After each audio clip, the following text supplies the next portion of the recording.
The Iridian ambassador's daughter stepped onto Nexus Prime, her otherworldly beauty turning heads and stopping conversations.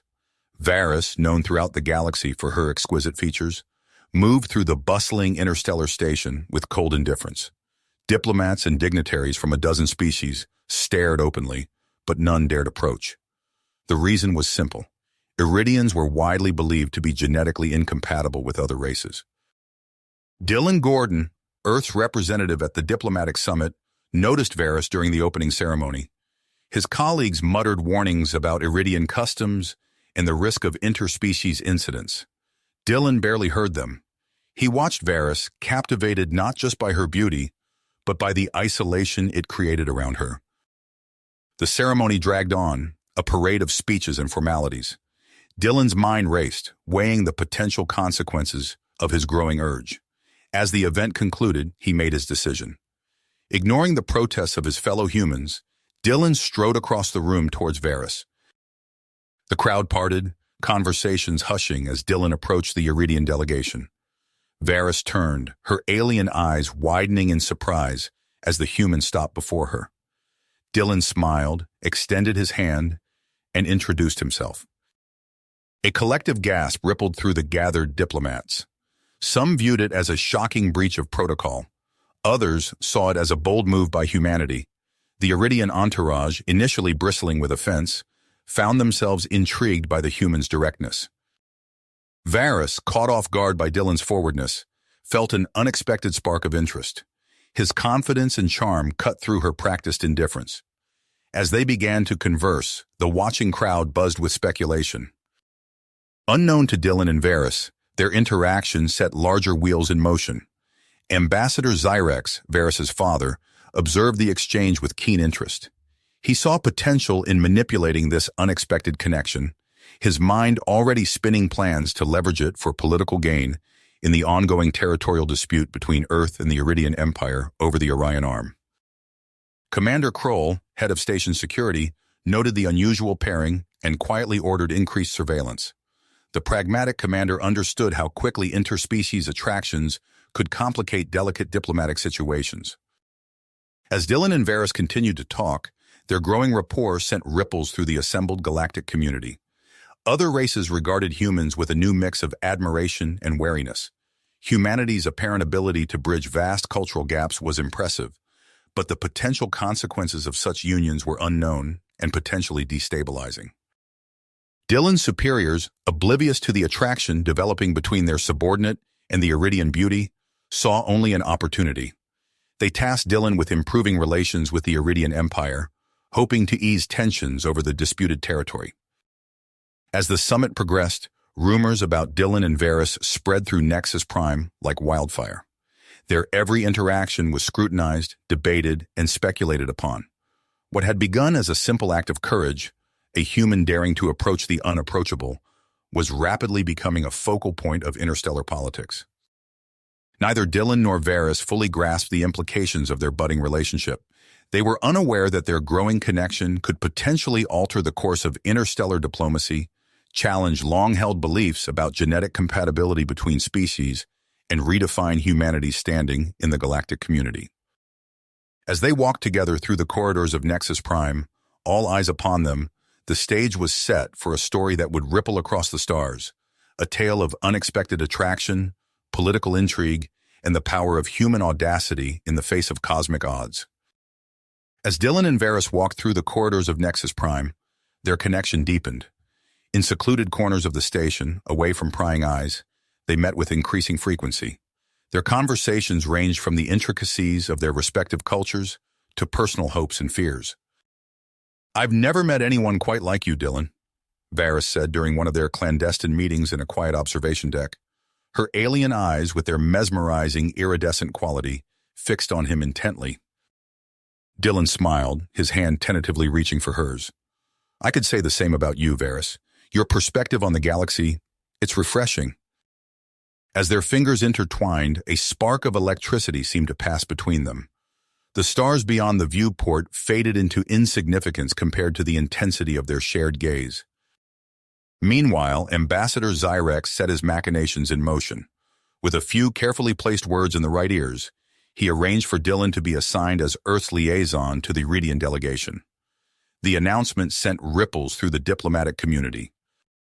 "This is highly irregular," muttered Grakthor, the Krell ambassador, to his aide. "The humans are overstepping their bounds." Commander Kroll, ever vigilant, noted the assignment with concern. In his secure office, he activated additional surveillance protocols. "Keep a close eye on the human and the Iridian," he instructed his team. "I want to know every move they make." The formal dinner that evening was a powder keg of tension. Dignitaries from a dozen species gathered in the Grand Hall, their colorful robes and exoskeletons a stark contrast to the austere decor of Nexus Prime. The air buzzed with hushed conversations and sidelong glances. As Dylan entered with the Earth delegation, he felt the weight of countless stares. Across the room, Varys sat with her father and the Iridian contingent. Their eyes met briefly, a silent acknowledgement passing between them. The Krell ambassador, Grakthor, his scales dripping with agitation, suddenly rose to his feet. His booming voice silenced the room. "I can no longer remain silent on this matter. The humans are attempting to manipulate galactic politics through this liaison." Dylan stood, his heart racing, but his voice steady. "Ambassador Grakthor, I assure you that Earth's intentions are purely diplomatic. We seek only to improve relations and foster understanding between our species." The dinner devolved into chaos. Accusations flew across the table, with various races taking sides. Dylan found himself at the center of the storm, defending humanity's honor while trying to maintain a semblance of diplomacy. Varys watched the scene unfold, her mind racing.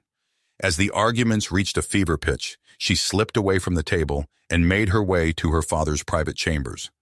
Ambassador Xerex was already there, a self-satisfied smile on his face. "Father, what have you done?" Varys demanded, her voice trembling with a mix of anger and betrayal. Xerex turned to face his daughter, his expression hardening. "I've done what's necessary for our people, Varys. Your relationship with the human is a tool, nothing more. We will use it to gain leverage in our negotiations over the Orion Arm." Varys recoiled, her pupils dilating from the revelation. The genuine connection she felt with Dylan clashed violently with her ingrained sense of duty to her people. She left her father's chambers in turmoil, unsure of her next move. As news of the diplomatic incident spread, Earth's government reacted swiftly. Admiral Helena Blackwood, a formidable presence in her crisp uniform, arrived on Nexus Prime with a contingent of human peacekeepers. Her resolute expression swept the docking bay as she disembarked. "Where is Dylan Gordon?" she asked, her tone brooking no argument. Within the hour, Dylan found himself facing Admiral Blackwood in a secure conference room. The Admiral's piercing eyes seemed to look right through him. "Mr. Gordon," she began, her voice clipped and professional, "you've created quite a stir. I hope you understand the gravity of this situation." Dylan nodded, his throat dry. "Yes, Admiral." "Good, because the future of Earth's standing in the galactic community may well hinge on how we handle this. You have two options: end this relationship immediately, or find a way to use it to Earth's advantage without compromising our principles. The choice is yours, but choose wisely." As Dylan grappled with this ultimatum, a new development threatened to upend everything. Dr. Alara Chen, lead xenobiologist on Nexus Prime, burst into the station's press room, her eyes wild with excitement. "We've made a breakthrough," she announced to the gathered reporters. "Contrary to long-held beliefs, humans and Iridians may be genetically compatible. With minor medical intervention, successful reproduction between our species could be possible." The news spread like wildfire through Nexus Prime and beyond. Reactions varied wildly. Some species saw it as a sign of humanity's potential to unite the galaxy. Others viewed it as a threat to the established order. In the midst of this chaos, Dylan found Varys in their usual meeting spot. The weight of recent events hung heavy between them. "Dylan," Varys began, her voice barely above a whisper, "we need to talk about what's happening, about us." As they faced each other, the future of not just their relationship, but potentially the entire galactic political landscape, hung in the balance. The choices they would make in the coming days would ripple across the stars, shaping the course of human-alien relations for generations to come. As Dylan and Varys faced each other in their secluded meeting spot, the station's communication system crackled to life. Dr. Alara Chen's voice, still breathless with excitement, echoed through the corridors of Nexus Prime. Attention all residents and visitors. This is Dr. Alara Chen. I'm pleased to announce a groundbreaking discovery in xenobiology. Contrary to long-held beliefs, our research indicates that humans and Uridians may be genetically compatible. With minor medical intervention, successful reproduction between our species could be possible. Dylan and Varys exchanged stunned glances. The implications of this announcement were staggering. Is this true? Varys whispered, her iridescent eyes wide with disbelief. Before Dylan could respond, his communication device buzzed urgently. Admiral Blackwood's voice came through, crisp and authoritative. Gordon, report to Conference Room Alpha immediately. As Dylan made his way through the bustling corridors, he could feel the energy of the station shifting. Aliens of various species huddled in small groups, their conversations a mix of excitement, confusion, and concern. He caught snippets of discussions about genetic engineering, cultural preservation, and the potential reshaping of galactic politics. In Conference Room Alpha, Admiral Blackwood stood with a tall, lanky man whose disheveled appearance contrasted sharply with the Admiral's crisp uniform. Mr. Gordon, meet Dr. Elias Verne, Admiral Blackwood said, gesturing to the scientist. He's the lead researcher behind this compatibility breakthrough. Dr. Verne's eyes lit up as he vigorously shook Dylan's hand. Fascinating timing, isn't it? Your interactions with the Iridian ambassador's daughter have become quite the talk of the station. I'd love to run some tests. That's enough, Dr. Verne, Admiral Blackwood cut in. She turned to Dylan, her expression serious. Gordon, I'm assigning you as liaison to Dr. Verne's research team. You'll work closely with them, facilitating communication between our scientists and the Iridian delegation. Dylan nodded, his mind racing. Understood, Admiral, but what about the diplomatic tensions? The Krell ambassador's accusations? A ghost of a smile played on Admiral Blackwood's lips. Let's just say this new development has shifted the playing field. Speaking of which, the door slid open, revealing Ambassador Zyrex. The Iridian diplomat strode in, his face an unreadable mask. Admiral Blackwood, Mr. Gordon, Zyrex said, inclining his head slightly. In light of recent events, I propose a joint human-Iridian research initiative to further explore these compatibility findings, a gesture of goodwill between our people. Dylan watched as Admiral Blackwood and Ambassador Zyrex engaged in a rapid-fire discussion of logistics and political implications. He couldn't shake the feeling that he was a pawn in a much larger game. Over the next few days, Nexus Prime transformed into a hive of scientific and diplomatic activity. Dr. Verne's team set up an expanded laboratory with research stations humming day and night. Dylan found himself shuttling between the lab, diplomatic meetings, and clandestine rendezvous with Varys. During one late-night session in the lab, Dr. Verne excitedly shared his findings. The key is in the mitochondrial DNA, he explained, pulling up complex holographic models. With some targeted gene therapy, we could potentially create viable human Iridian embryos. Dylan studied the swirling DNA strands, a mix of wonder and apprehension washing over him. The implications of this research extended far beyond his personal relationship with Varys. As if summoned by his thoughts, Varys appeared at the lab's entrance. Dylan, she said softly, may we speak privately? They found a quiet corner of the station's arboretum, surrounded by bioluminescent alien flora. Varys's eyes seemed to glow in the dim light. I've been thinking about Dr. Chen's announcement, Varys began, her voice barely above a whisper. About us. Dylan, I need to understand more about humans, your biology, your culture, everything. Dylan reached out, gently taking her hand. I want to learn about your people too, Varys. Maybe we can... A deafening alarm cut through the air, causing them both to jump. Red emergency lights began flashing throughout the station. Attention all personnel, Commander Kroll's voice boomed over the communication system. A containment breach has been detected in Laboratory Complex B. Emergency protocols are now in effect. Please remain calm and proceed to your designated safety zones. Dylan's communication device buzzed. It was Admiral Blackwood. Gordon, Get to Dr. Vern's lab immediately. We have a situation. As Dylan raced through the corridors, he saw panicked aliens of all species rushing in every direction. He arrived at the lab to find it in chaos. Equipment lay scattered across the floor, and a sparking containment unit leaked an ominous mist. Dr. Vern stumbled towards Dylan, his face pale. "Sabotage!" he gasped. "Someone broke in. The biological samples. They're loose in the air filtration system." Commander Kroll's security team swarmed the area, sealing off sections of the station. Dylan found himself trapped in a corridor with Varys, Dr. Vern, and a diverse group of aliens, including a nervous-looking Krell diplomat. "We need to stay calm," Dylan announced, taking charge of the situation. "Let's gather any supplies we can find and assess our resources." As the hours ticked by, Dylan organized the trapped group, assigning tasks and mediating disputes between the various species. Varys proved invaluable, her knowledge of Iridian biology helping them understand the potential effects of the leaked samples. Outside their sealed section, Admiral Blackwood led the investigation into the sabotage. Security footage revealed shadowy figures with distinctly Krell features breaking into the lab. The Admiral's swift and decisive handling of the crisis began to shift perceptions of humanity among the alien races. In the quarantine zone, tensions rose as supplies dwindled. Dylan's leadership skills were put to the test as he navigated the complex dynamics of the trapped group.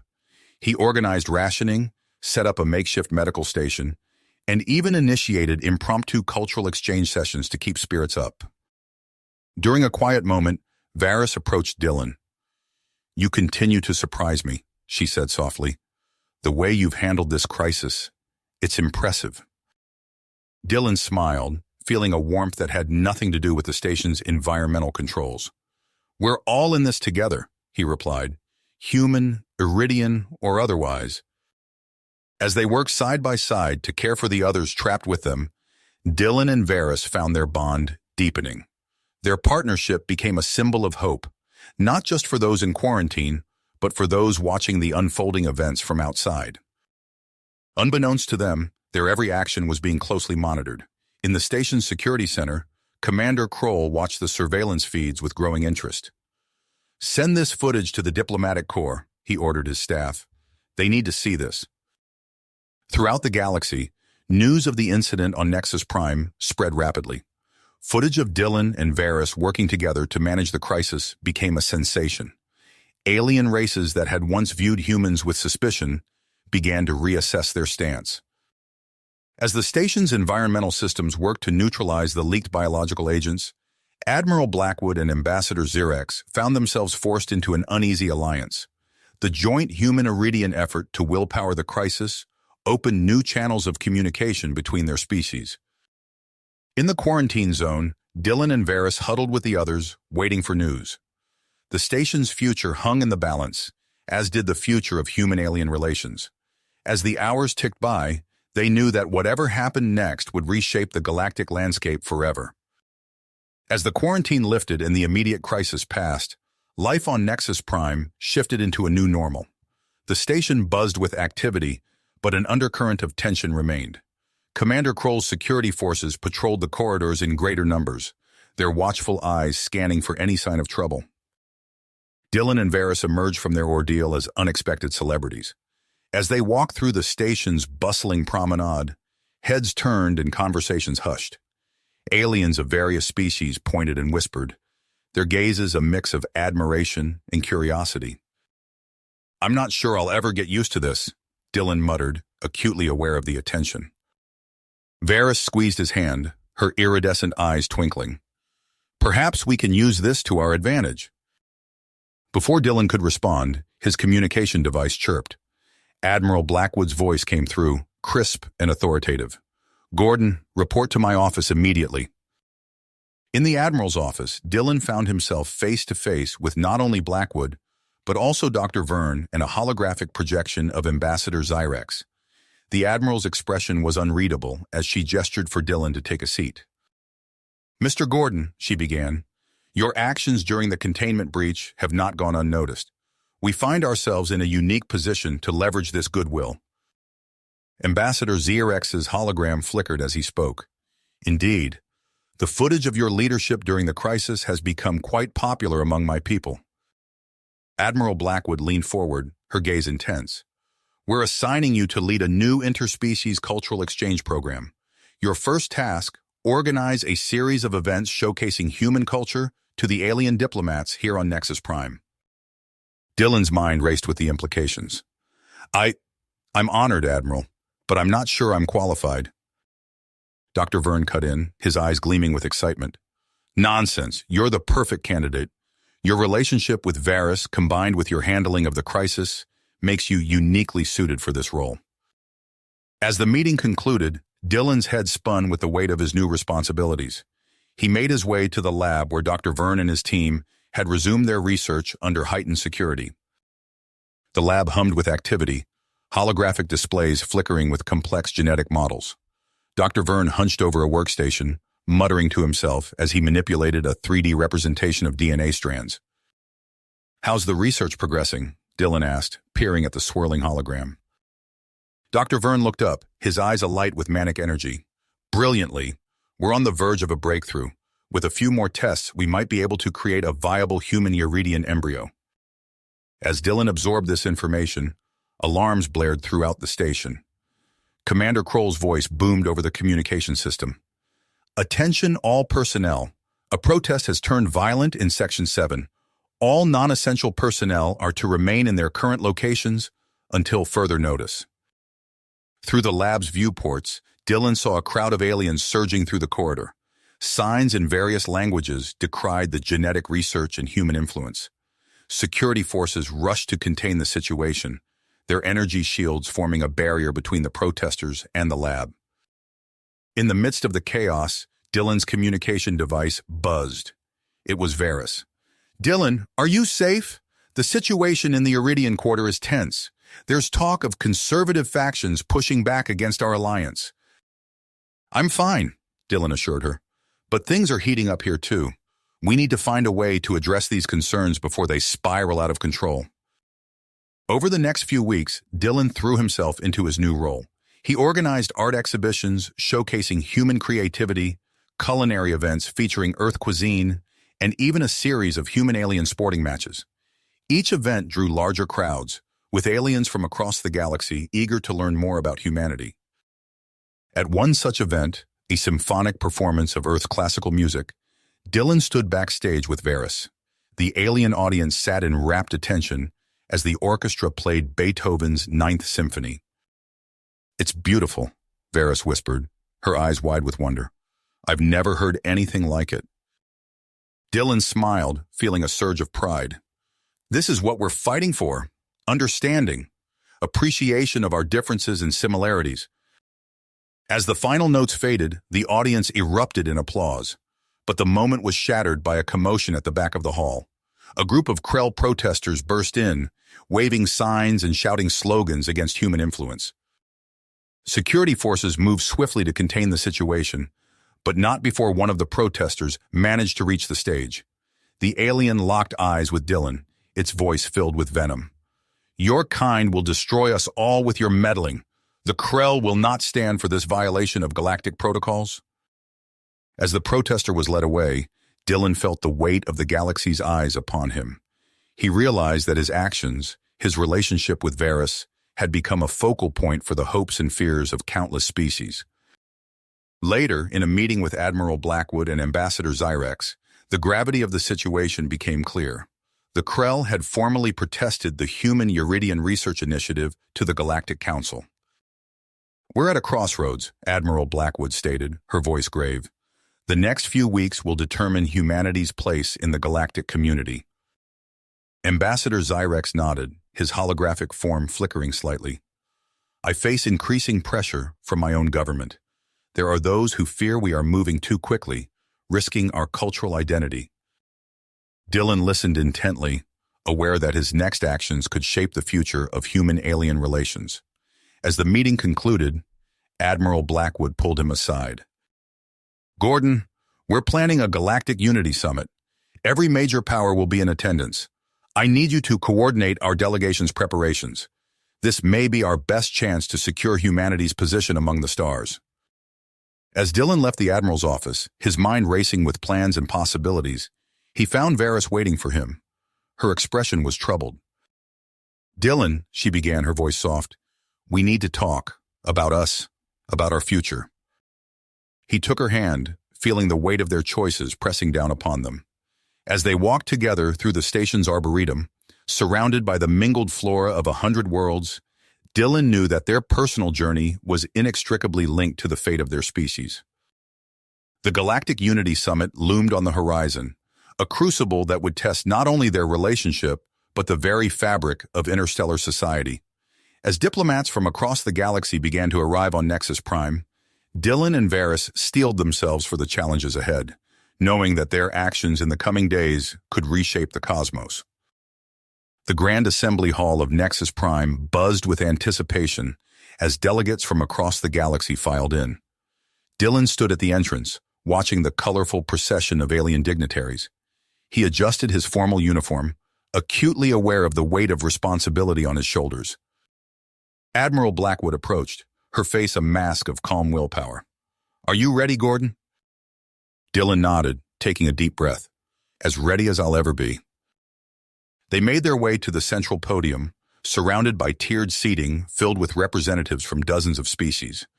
The murmur of translated conversations filled the air, a symphony of artificial voices overlaying alien tongues. As Dylan began his address, he felt the eyes of the galaxy upon him. "Esteemed delegates," he said, his voice carrying across the vast chamber. "We stand at a crossroads of history. The choices we make here will echo across the stars for generations to come." He outlined Earth's vision for a more integrated galactic community, drawing on his own experiences. "I've seen firsthand the potential of cooperation between our species. Through understanding and mutual respect, we can achieve greatness beyond our wildest dreams." As he spoke, Dylan's gaze found Varys in the Iridian delegation. Her presence gave him strength, a living embodiment of the future he envisioned. The reaction to his speech was mixed. Some delegates nodded in agreement, while others whispered skeptically to their neighbors. Dylan could see the Krell representatives shifting uncomfortably in their seats, their scaled faces unreadable. Suddenly, alarms blared throughout the station. Commander Kroll's voice came over the communication system. "Security alert. Hostile protesters detected in Sector 3. All delegates, please remain in the assembly hall." Panic rippled through the crowd. Dylan saw fear in the eyes of many aliens, some of whom had never experienced such a threat before. He quickly conferred with Admiral Blackwood and the security team. "We need to evacuate the most vulnerable delegates first," Dylan said, taking charge of the situation. "I'll coordinate with the alien security personnel to ensure safe passage." As chaos erupted outside the assembly hall, Dylan worked tirelessly to maintain order within. He organized the evacuation, his voice steady as he directed delegates to safety. Alien security officers, initially wary, soon fell in line with his instructions. Hours later, as the last of the protests were quelled, the summit reconvened. The atmosphere had shifted palpably. Several species that had been on the fence now looked to the human delegation with newfound respect. Ambassador Zyrex seized the moment, his holographic form flickering as he addressed the assembly. "In light of recent events, I propose a formal alliance between the Iridian Empire and Earth. Together, we can forge a path to a more stable and prosperous galaxy." A ripple of surprise ran through the delegates. Admiral Blackwood's eyebrows shot up, but she quickly composed herself. Dylan could see the wheels turning in her mind, calculating the potential benefits and risks of such an alliance. As discussions about the proposed alliance heated up, Dr. Verne burst into the chamber, his lab coat askew and his eyes wild with excitement. "Delegates, I bring news that will change everything," he announced. "We've done it. We've created a safe, reliable method for human Iridian reproduction." The assembly erupted in a cacophony of voices. Some delegates cheered, while others shouted in alarm. Dylan saw the Krell ambassador, Grok, rise from his seat, his face contorted in anger. "This is an outrage," Grok bellowed, his translator barely keeping up with his rapid-fire speech. "Humans are developing biological weapons under the guise of compatibility research. We demand an immediate investigation." The accusation sent shockwaves through the summit. Delegates turned to their neighbors, voices rising in a mix of concern and disbelief. Dylan watched as years of careful diplomacy threatened to unravel in moments. Admiral Blackwood stepped forward, her voice cutting through the chaos. "Delegates, please. These accusations are baseless and dangerous. I propose an emergency closed-door session with key representatives to address these concerns directly." As the main chamber cleared, Dylan found himself in a small conference room with the most influential members of the galactic community. The air was thick with tension as Admiral Blackwood outlined her proposal for an interspecies oversight committee. "This committee will monitor and regulate all research related to cross-species compatibility," she explained. "It will ensure transparency and maintain the highest ethical standards." Dylan watched the faces of the alien representatives, trying to gauge their reactions. He saw doubt, fear, and glimmers of hope. As the meeting progressed, he found himself speaking up more and more, drawing on his unique experiences to bridge the gaps between species. "I understand your concerns," he said to a skeptical Krell sub-ambassador. "But imagine the possibilities if we work together. The medical advancements alone could save countless lives across all our worlds." Slowly, painfully, a consensus began to form. The Oversight Committee took shape, with representatives from multiple species appointed to ensure fairness. As negotiations continued, Dylan received a message from Varys. "Need to talk. Meet me in the Arboretum." He found her standing among the alien flora, her iridescent skin reflecting the soft, bioluminescent glow of Iridian plants. Her expression was troubled. "Dylan," she said softly, "things are becoming difficult on my world. There are those who see our relationship as a threat to Iridian purity. I've been receiving threats." Dylan took her hand, feeling the unique texture of her skin against his. "We knew this wouldn't be easy," he said, "but I'm not giving up. Not on us and not on what we represent." As they stood together, surrounded by the mingled life of 100 worlds, Dylan knew that their personal struggle was inseparable from the larger conflict raging around them.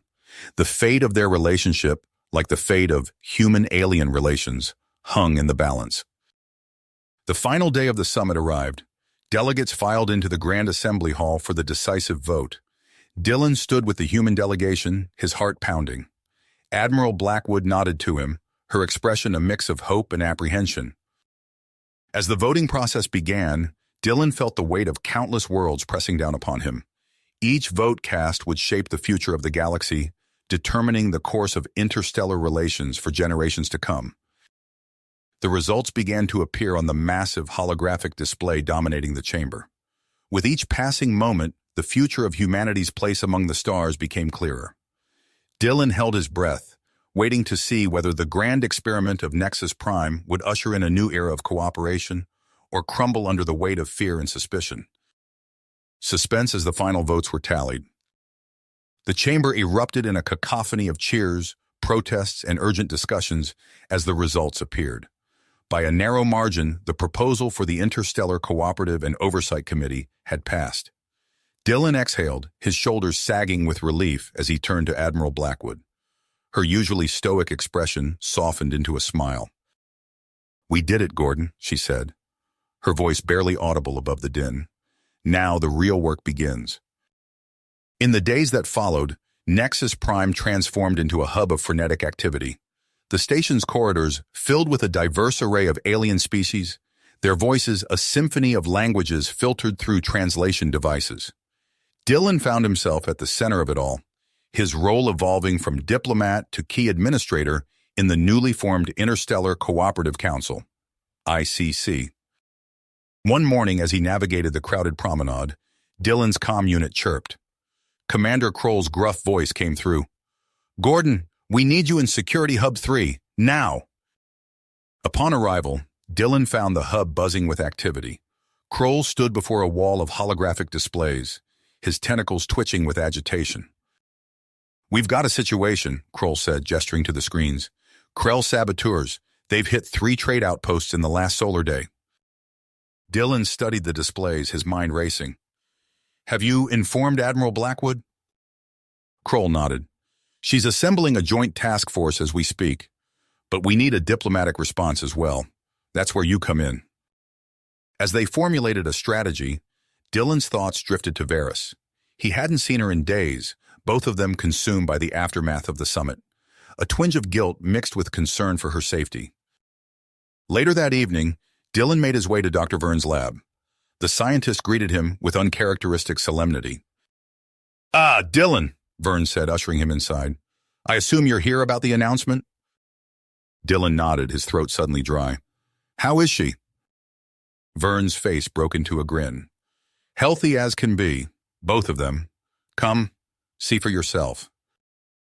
They entered a private room where Varys lay on the examination table, surrounded by an array of unfamiliar medical equipment. Her iridescent skin seemed to glow even brighter than usual. "Dylan," she said, her voice filled with a mix of joy and apprehension. "We did it. We're going to be parents." He took her hand, feeling the familiar texture of her skin against his. "Are you sure about this? Going public with the pregnancy?" Varys nodded, her expression resolute. "The galaxy needs to see that this is possible, that there's hope for true unity." As news of the first human Eurydian pregnancy spread across the cooperative, reactions varied wildly. On Nexus Prime, crowds gathered in the central atrium, some celebrating, others protesting. Dylan watched from a secluded observation deck as Commander Kroll's security teams maintained order. Ambassador Xyrex's hologram flickered to life beside him. "The situation on Iridia is tense," the ambassador reported. "Conservative factions are calling for my resignation. They claim I've betrayed our species." Dylan frowned. "Can you hold them off?" Xyrex's image shimmered with uncertainty. "For now, but we need a victory, something to show the benefits of this alliance." As if on cue, Dylan's comm unit chimed. Dr. Vern's excited voice came through. "Gordon, you need to see this. We've had a breakthrough in the Galactic Genome Initiative." Dylan made his way to the newly established research wing, where scientists from a dozen species worked side by side. Vern led him to a holographic display showing a complex network of interlocking genetic structures. "We've identified a universal genetic marker," Vern explained, his words tumbling out in a rush. "It's present in every sapient species we've studied. This could revolutionize medicine, genetics, everything." As Dylan absorbed the implications, an alarm blared through the station. Commander Kroll's voice came over the intercom. "All senior personnel report to Emergency Command. This is not a drill." In the command center, Admiral Blackwood stood before a galactic map, her face grim. "We've received a distress call from Outpost Theta 9, she announced as Dylan entered. "Some kind of plague, multiple species affected." The room fell silent as the implications sank in. Dylan stepped forward. "Admiral, with your permission, I'd like to lead a team to Theta 9. We need to contain this outbreak and find its source." Blackwood nodded. "Assemble your team, Gordon. You leave in 3 hours." As Dylan rushed to prepare for the mission, he received an urgent message from Varys. He found her in their quarters, surrounded by packed bags. "I'm coming with you," she said before he could speak. "Don't argue. You need a Eurydian expert on your team, and I'm the best you've got." Dylan opened his mouth to protest, then closed it. He knew that look in her eyes. "All right," he said, "but you follow security protocols to the letter. Promise me." Varys nodded, her hand unconsciously moving to her abdomen. "Promise. Now let's go defend the galaxy." As their ship detached from Nexus Prime, Dylan gazed out at the star-filled void. The cooperative faced its first true test, and the outcome would shape the future of multiple civilizations. With Varys by his side and a diverse team of experts at his back, he felt a flicker of hope. Whatever challenges lay ahead, they would face them together. The ship jumped to FTL, streaking towards Outpost Theta 9 and the unknown threat that awaited them. Dylan squared his shoulders, ready to confront whatever the galaxy had in store. The ship emerged from FTL near Outpost Theta 9, a sprawling space station orbiting a barren moon. Dylan's team worked tirelessly to contain the mysterious plague, implementing stringent quarantine protocols and collecting vital data. Their efforts paid off, and within weeks, they had developed an effective treatment. As they prepared to return to Nexus Prime, Dylan received an urgent transmission from Admiral Blackwood. Her holographic image flickered to life, her expression grave. "Gordon, we have a situation," she said, her voice tight. "A new crisis has emerged, and it's spreading rapidly through ICC territories." Dylan felt a chill run down his spine as Admiral Blackwood detailed the outbreak of a genetically engineered virus targeting human Iridian hybrids. His mind immediately went to Varys and their unborn child. "How bad is it?" he asked, struggling to keep his voice steady. "Bad," Blackwood replied. "The virus is spreading fast, and we're seeing severe symptoms in affected individuals. We need you back at Nexus Prime immediately." The return journey felt interminable. Dylan paced the ship's corridors, his mind racing with possibilities and fears. As soon as they docked, he rushed to the medical bay, his heart pounding. He found Varys lying on a biobed, her iridescent skin pale and dull. Dr. Vern stood nearby, his face etched with concern. "Dylan," Varys whispered, her voice weak. "I'm sorry. I should have been more careful." He took her hand, feeling the unnatural heat of her skin. "This isn't your fault," he said fiercely. "We're going to fix this." Dr. Vern pulled Dylan aside, his voice low. "The virus is attacking the unique genetic markers of human Iridian hybrids," he explained. "Varys's condition is deteriorating rapidly, and the fetus is showing signs of distress. We're doing everything we can, but—" Dylan nodded, his teeth gritted. "What do you need from me?" "We're assembling a team of the ICC's top xenobiologists," Vern said. "But we're facing resistance. The virus outbreak has reignited old fears about interspecies breeding." As if to underscore Vern's words, a commotion erupted in the corridor outside. Dylan stepped out to see a group of protesters, their faces contorted with anger and fear. "No more hybrid abominations," one shouted, waving a holographic sign. "Quarantine the infected." Commander Kroll's security team moved in, creating a barrier between the protesters and the medical bay. Dylan caught Kroll's eye, seeing a mix of sympathy and frustration in the Zalthar's expression. "I've implemented strict containment protocols," Kroll said, his tentacles twitching. "But tensions are high. We're seeing reports of violence against human-alien couples across the station." Dylan ran a hand through his hair, feeling the weight of the crisis pressing down on him. "We need to find a cure," he said, "and fast." Over the next few days, Dylan threw himself into the effort, coordinating with researchers and diplomats across the ICC. He watched helplessly as Varys's condition worsened, the virus ravaging her body and threatening their unborn child. A breakthrough came from an unexpected source. Dr. Zara Kavash, a Krell geneticist, arrived on Nexus Prime seeking asylum. Dylan met her in a secure conference room, Admiral Blackwood at his side. "I couldn't stand by while my colleagues unleashed this abomination," Dr. Kavash said, her translator struggling to keep up with her rapid speech. "I've brought data on the virus's structure and potential weaknesses." Dylan exchanged a glance with Blackwood, seeing his own uncertainty mirrored in her eyes. Could they trust this former enemy? "Why should we believe you?" Blackwood asked, her voice hard. Dr. Kavash's compound eyes gleamed. "Because I believe in the work you're doing here. The future lies in cooperation, not isolation." After intense debate, they decided to incorporate Dr. Kavash into the research team. Her insights proved invaluable, leading to a potential breakthrough. "We've developed an experimental procedure," Dr. Vern explained to Dylan.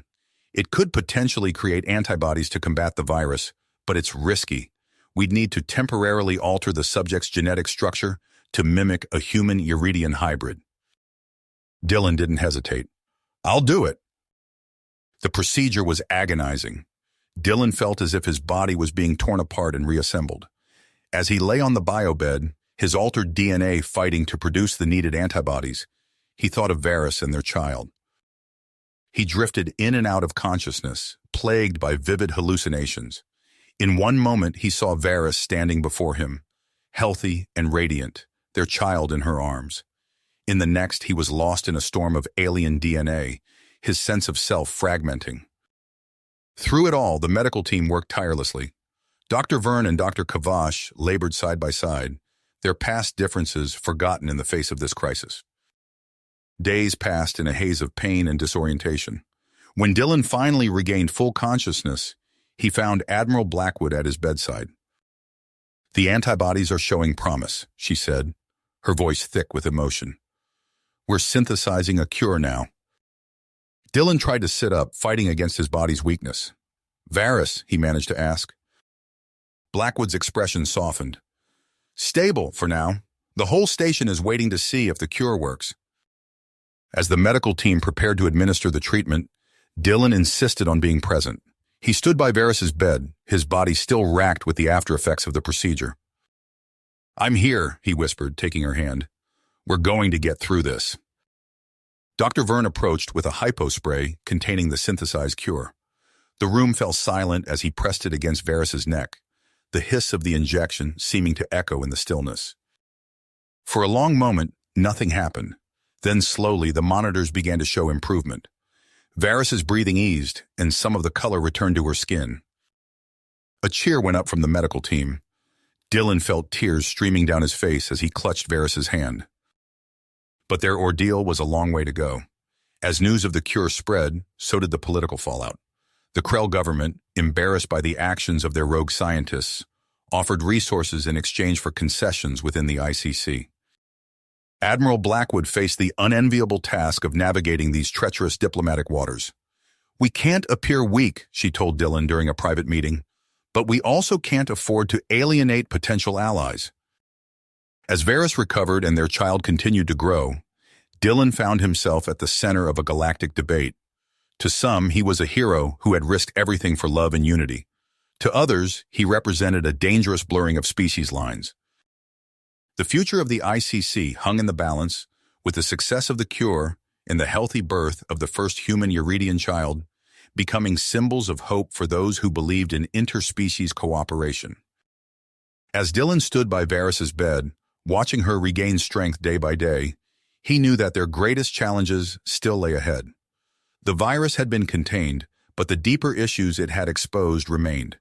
The path to true galactic unity would be long and fraught with obstacles.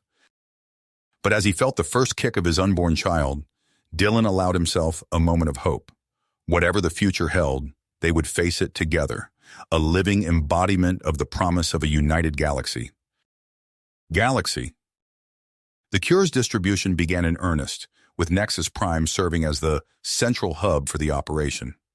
Dylan, still weak from the experimental procedure, found himself overseeing the distribution alongside Admiral Blackwood and Commander Kroll.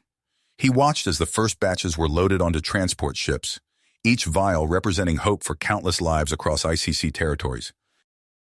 "We're seeing promising results already," Dr. Vern reported, his eyes bright with excitement.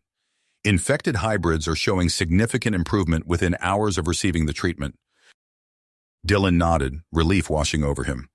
He turned to Admiral Blackwood, who stood nearby, her posture rigid as she surveyed the bustling docking bay. "What's our next move, Admiral?" he asked. Blackwood's expression was grim. "We've won this battle, Gordon, but the war for unity is a long way to go. The virus outbreak has left deep scars. We need to rebuild trust between species, address the fears and prejudices that have been inflamed." As if on cue, Dylan's comm unit chimed. It was a message from the ICC's Public Relations Department, requesting his presence for a series of interviews and public appearances. "They want to make you the face of our new interspecies cooperation initiative," Blackwood explained. "Your actions during the crisis have made you a hero to many." Dylan felt a twinge of discomfort at the notion, but he knew the importance of the task ahead. "I'll do whatever it takes to promote understanding," he said. Over the following weeks, Dylan found himself at the center of a whirlwind of activity. He spoke at conferences, met with leaders from various species, and shared his story with countless news outlets. All the while, he was acutely aware of the changes happening within his own body. It started with small things: heightened sensitivity to sounds and smells, quicker reflexes. But as days passed, the alterations became more pronounced. His skin took on a faint, iridescent sheen, and he found himself able to see in near total darkness. During a routine medical checkup, Dr. Vern confirmed what Dylan had begun to suspect. "The genetic alterations from the procedure are manifesting in unexpected ways," the doctor explained, his voice a mix of concern and fascination. You're exhibiting traits associated with Iridian biology. The news spread quickly, sparking intense debate within the scientific community. Some saw it as a breakthrough, a potential path to bridging the gap between species. Others warned of unforeseen consequences and ethical dilemmas. Ambassador Zyrex, ever the opportunist, was quick to capitalize on the situation. This development presents a unique opportunity, he declared during a meeting of the ICC Council. I propose a joint Earth-Iridian research program to explore the implications of Dylan's transformation. The proposal met immediate resistance. Conservative factions from both human and Iridian societies raised their voices in protest, fearing the loss of their species' unique identities. As tensions rose, Dylan found himself caught in the middle, his body becoming a battleground for competing ideologies. He sought solace with Varys, who had fully recovered from the virus and whose pregnancy was progressing well.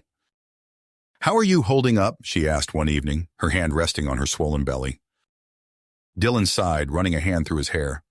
"I feel like I'm being pulled in 1,000 directions. Everyone wants a piece of me, scientists, politicians, journalists. I just want to focus on you and our child."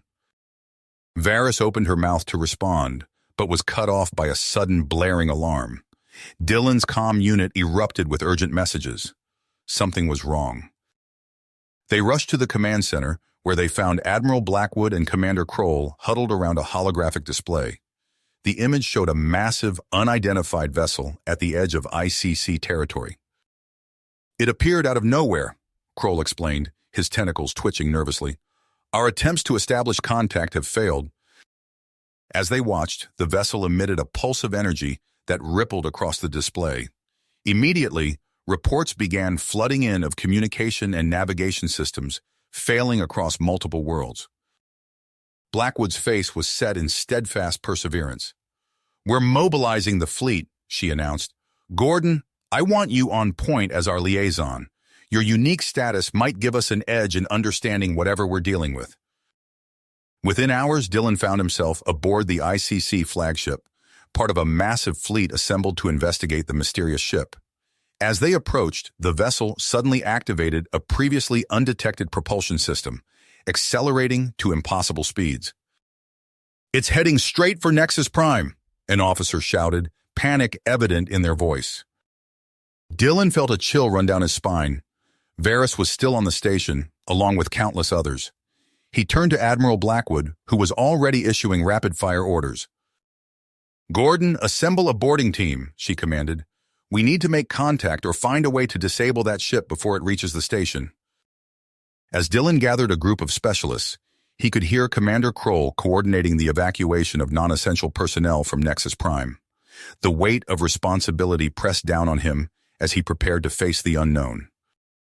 The boarding shuttle approached the massive alien vessel, its hull a smooth, featureless expanse that defied analysis.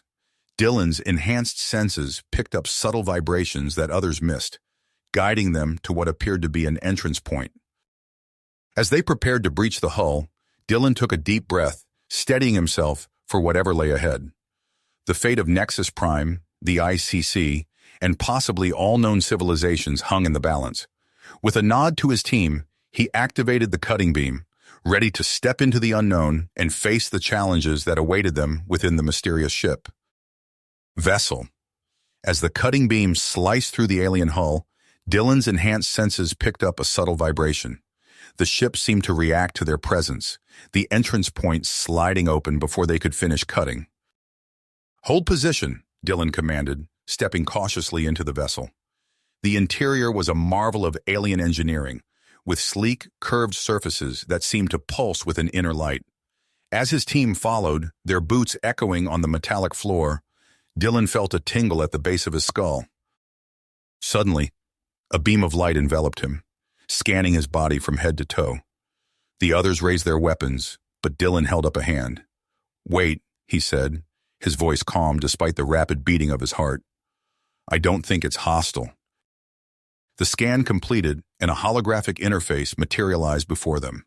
Symbols and glyphs danced in the air, rearranging themselves into recognizable patterns. Dylan's eyes widened as he realized he could understand the alien language. "It's communicating," he breathed. The ship, it's alive. It's an AI.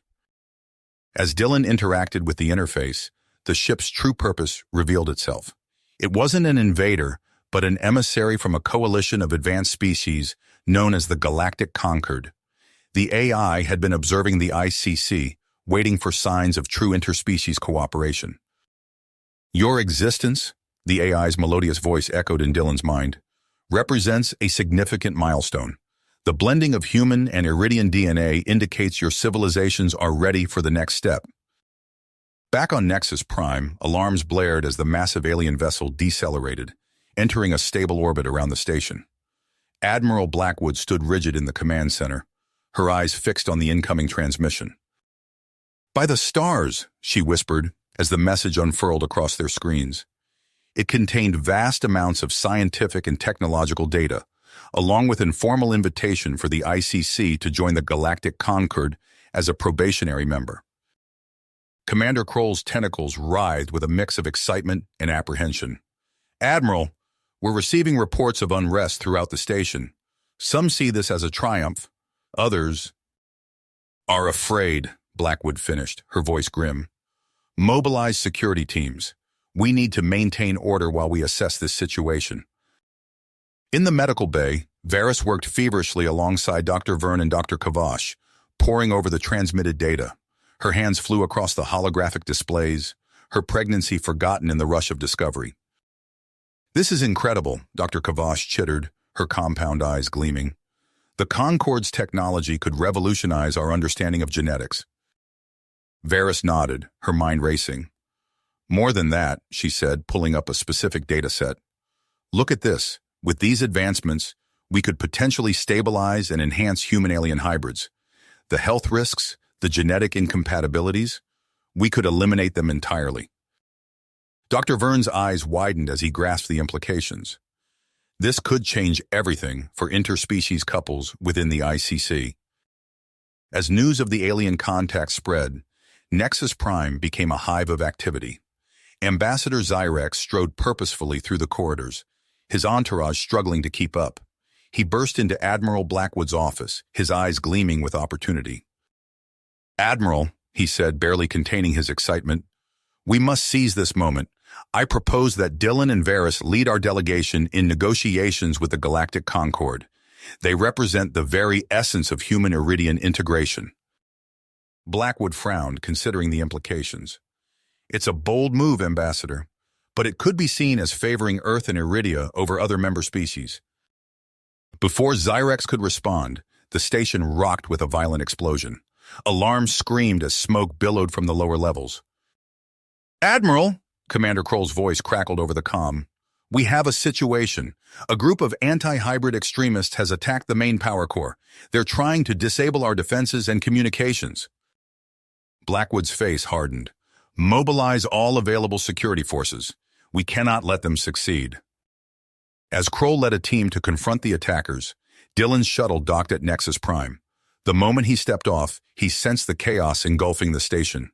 Without hesitation, he sprinted towards the power core, his enhanced abilities allowing him to outpace the security teams.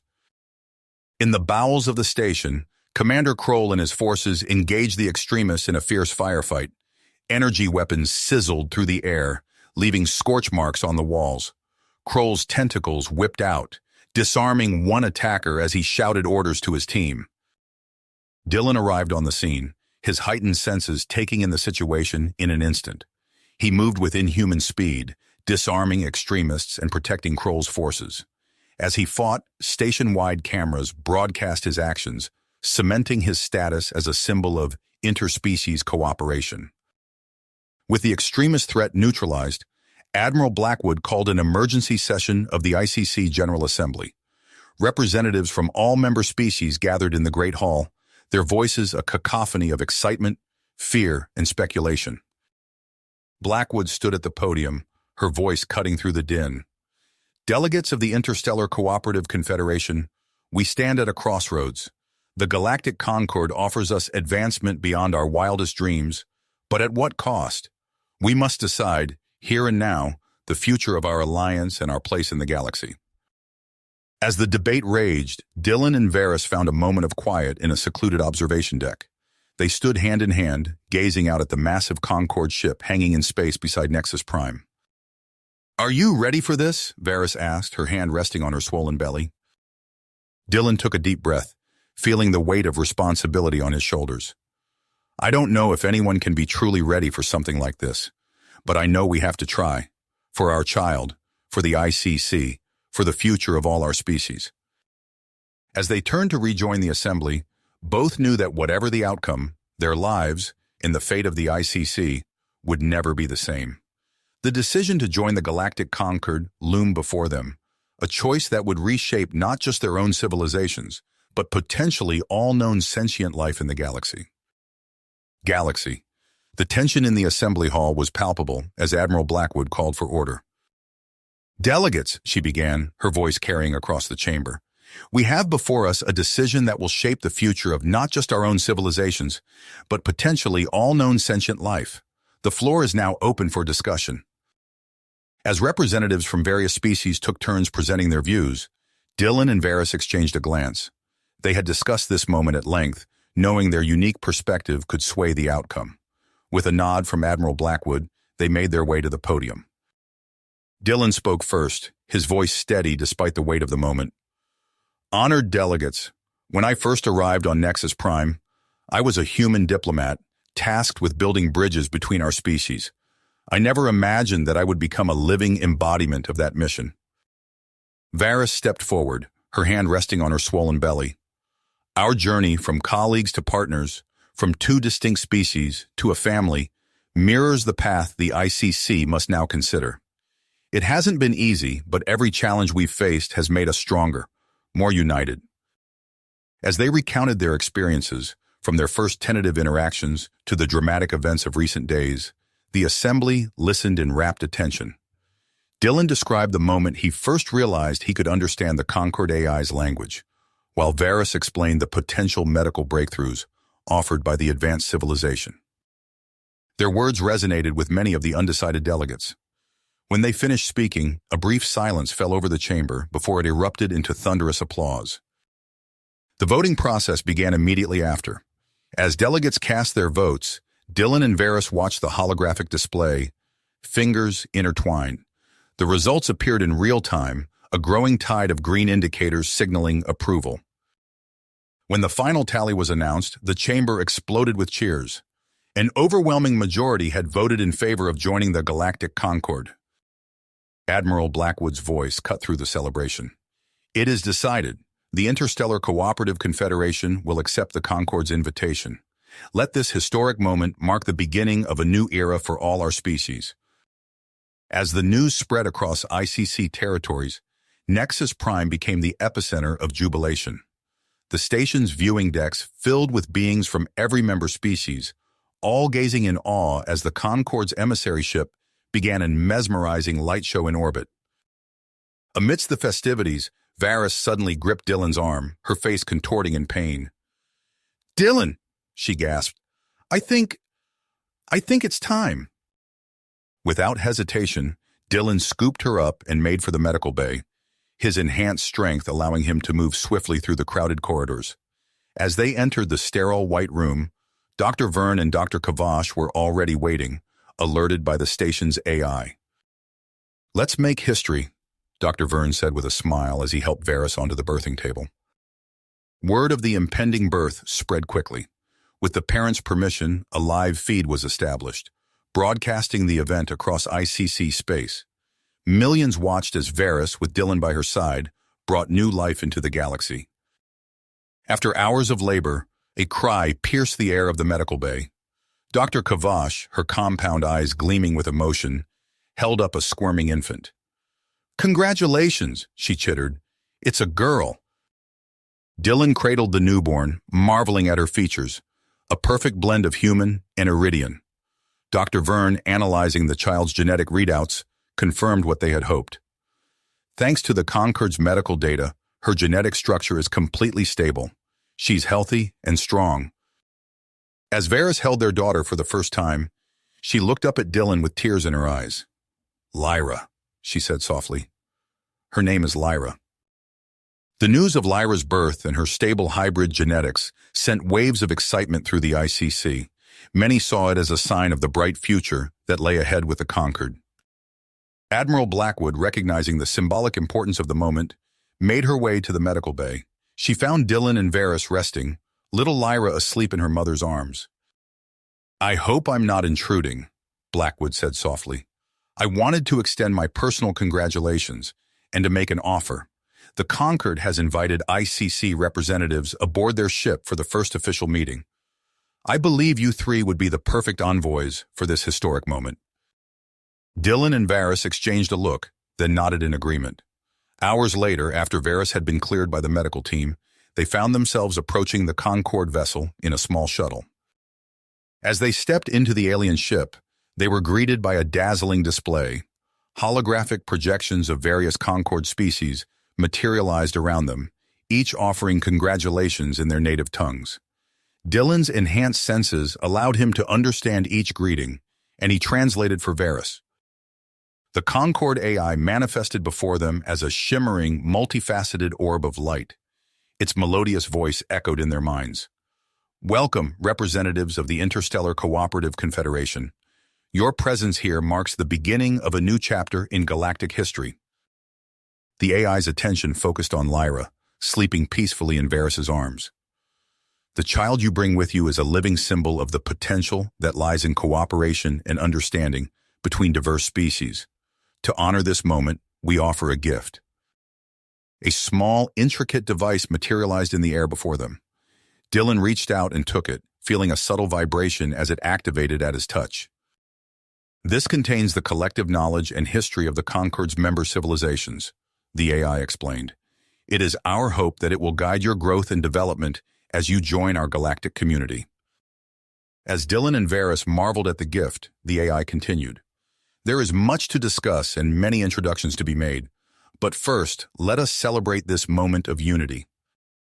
The holographic projections around them began to move in a synchronized dance, creating patterns of light that flowed through the chamber.